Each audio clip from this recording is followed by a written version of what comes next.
ಈ ಕತ್ತಿದು ಮತ್ತೆ ಈ ಪೆನ್ದು ಶಾರ್ಪ್ನೆಸ್ ಎರಡು ಹತ್ತತ್ರ ಒಂದೇ ಅಲ್ಲ. 2009 ಸೀರಿಯಲ್ ಕಿಲ್ಲರ್ ಗೋಪಿ ಕೇಸ್ ತುಂಬಾ ಫೇಮಸ್ ಆಗಿತ್ತಲ್ವಾ. ಮಿಸ್ಟರ್ ಏನ್ರಿ ಗೋಪಿ ಅವರೇ, 9 ಜನನ ನಿರ್ದಯವಾಗಿ ಕೊಂದಿದ್ರಿ. ಏನ್ ಸಿಕ್ತು ನಿಮ್ಗೆ? ಏನಕ್ಕೆ ಮಾಡಿದ್ರಿ 9 ಕೊಲೆನ? ಸಾವಾಗ್ತದಲ್ಲ, ಅದಕ್ಕೆ ಸಾಯಿಸಿದ್ದ. ಏಯ್, ಏನ್ರಿ ಮಾತಾಡ್ತಿದ್ದೀರಾ? 9 ಜನ ಕೊಂದಿದ್ದೀರಾ ನೀವು. ಕೂರ್ಸ್ಕೊಂಡು ನಿಮ್ನ ಮಾತಾಡ್ಸ್ತಿದೀವಿ. 14 ವರ್ಷ ಶಿಕ್ಷೆ ಆಗಿದೆ, ಇನ್ನ ಕಲ್ತಿಲ್ಲ ಬುದ್ಧಿ. ನೀವು ಯಾವ್ದಾದ್ರು ಒಂದು ಸಾಂಗ್ ಕೇಳ್ಬೇಕು ಅಂದ್ರೆ ಏನ್ ಮಾಡ್ತೀರಾ? ಮ್ಯೂಸಿಕ್ ಪ್ಲೇಯರ್ ಅಲ್ಲಿ ಕೇಳ್ತೀವಿ. ಹಂಗೆ ನಾವು ಯಾರ್ದಾದ್ರೂ ಸಾಯ ಧ್ವನಿ ಕೇಳಬೇಕು ಅಂದ್ರೆ, ಆ ಕಿರ್ಚಾಟ ಕೇಳಬೇಕು ಅಂದ್ರೆ, ಆ ಕೂಗು, ಆ ಸಾಯುವಾಗ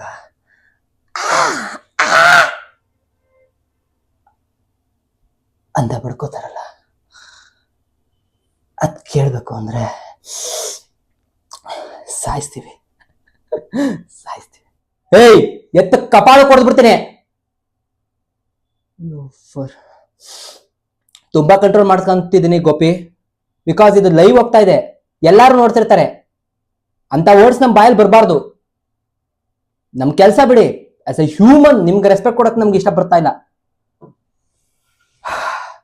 9 ಜನ ಸಾಯಿಸಿದ್ರ ಕಣ್ರಿ, ಸ್ವಲ್ಪ ಮಾನ ಮರ್ಯಾದೆ ಬೇಡ್ಬಾ? ನಗ್ತಾ ಇದ್ದೀರಾ? ಏನ್ರಿ ಕೊಂದ್ರೆ?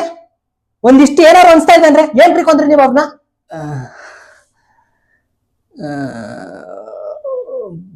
ಬುದ್ಧಿ, ನೀವು ಈ ರಕ್ತ ಬಿದ್ದಿರೋ ಮಣ್ಣು ನೋಡಿದ್ದೀರಾ? ಇಲ್ಲ, ನೋಡಿಲ್ಲ. ರಕ್ತ ಬಿದ್ದಿರೋ ಮಣ್ಣಿನ ವಾಸನೆ ಇಲ್ಲ ಕಣ್ರಿ. ರಕ್ತನ ಯಾರೇ ಭೂಮಿ ಮೇಲೆ ಹಾಕ್ತಾರೆ, ಮಣ್ಣು ಮೇಲೆ ಹಾಕ್ತಾರೆ? ಇಲ್ಲ, ಬೀಳುತ್ತೆ. ನಾನೇ ಬೀಳ್ಸಿದ್ದೀನಿ. ರಕ್ತ ಬಿದ್ದಿರೋ ಮಣ್ಣು ಕೆಂಪಾಗಿರ್ತದೆ. ಅದ್ರಲ್ಲಿ ಅರಳಿರೋ ಹೂವ ಬಿಳಿ ಹಾಕಿದ್ರು ಅದ್ರ ವಾಸನೆ ಕೆಂಪಾಗಿರ್ತದೆ. ಏನ್ರಿ ಮಾತಾಡ್ತಾವ್ ನೀವನು? Okay, last question. 9 ಜನ ಸಾಯಿಸಿರೋದಕ್ಕೆ ನಿಮ್ಗೆ ಕಿಂಚಿತ್ತಾದ್ರೂ ಪಶ್ಚಾತ್ತಾಪ ಇದೆಯಾ?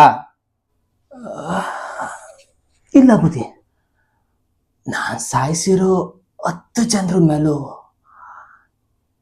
ನನ್ಗೆ ಯಾವುದೇ ಪಶ್ಚಾತ್ತಾಪ ಇಲ್ಲ. 9 ಜನನಲ್ವಾ ಸಾಯಿಸಿದ್ದು? 10 ಹೆಂಗೆ? ಲೆಕ್ಕ ಏನಾರು ತಪ್ಪದ್ರ?